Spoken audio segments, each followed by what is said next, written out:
Ahmed Mitchell in Atlanta. He's a National Deputy Executive Director of the Council on American-Islamic Relations.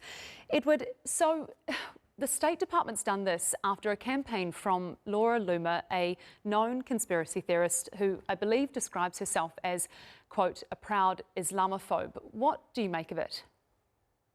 This is pure insanity. Secretary Rubio was once considered a serious public official, but it appears he has given a notoriously unhinged anti-Muslim bigot, Laura Loomer, veto power over State Department policy. Mr. Rubio is banning Palestinian children who were injured by American weapons from seeking specialized medical care in America because of the likes of Laura Loomer. This is insanity. It's immoral. It is beyond cruel. And it's the latest piece of evidence that this administration is not pursuing an America First agenda. They are pursuing an Israel First agenda, and it must stop. And Edward, as you mentioned, these are people coming from Gaza for medical humanitarian visas, people who really need to get out and possibly receive urgent medical treatment, given the state that we know the hospitals are in Gaza. So what's this going to mean for the children that we see on our screens, have seen for weeks and weeks now, months and months, who desperately need that treatment? The irony here is that a relatively small number of Palestinian children have made it out of Gaza and to the United States for treatment. The Israeli government is killing scores of Palestinians, including children, every single week.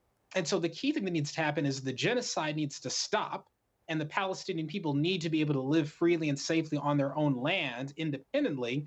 And in the meantime, those Palestinians who have been injured should be able to get out of Gaza and get medical care, including in the United States. Our nation, which has funded and enabled this genocide, has a special moral obligation to at least let these children come here for medical care. And again, the government is not paying for this medical care. The kids are coming to get medical treatment that is funded by independent organizations or given for free by medical associations. So we should, at the very least, be letting these kids come here to get treatment. We owe them that much. But the key thing is that the genocide has to stop, or you're going to see more kids who need this care.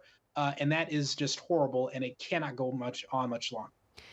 And how damaging is it, Edward, when you see a policy shift like this being made based on a campaign from someone like Laura Loomer, some of the things she was saying about just complete misinformation about the children, some amputees arriving in the States and saying that they are affiliated with Hamas. What does that do in terms of the public how does that damage the public perspective on what's going on in Gaza?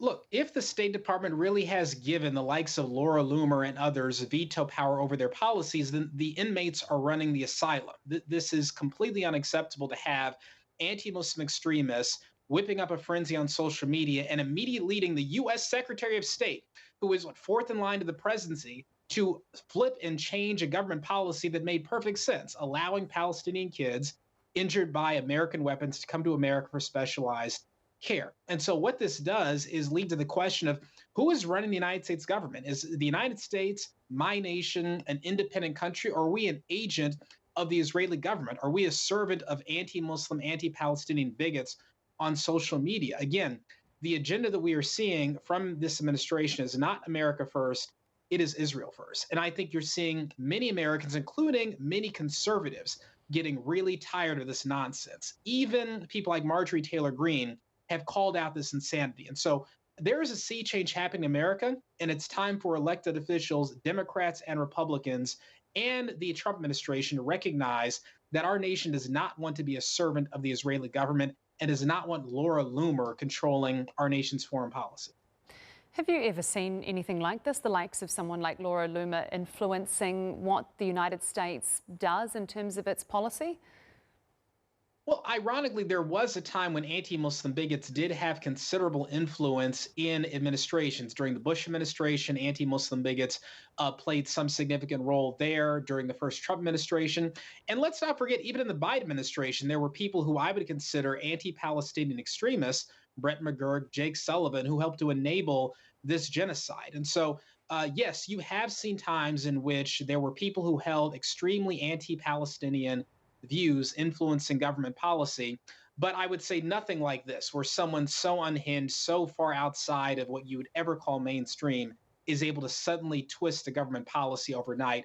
That is unprecedented. And again, this madness cannot go on. It must stop. And I think the American people want it to stop. Edward Ahmed Mitchell, National Deputy Executive Director on the Council of American-Islamic Relations. Thank you so much for your time. Thank you.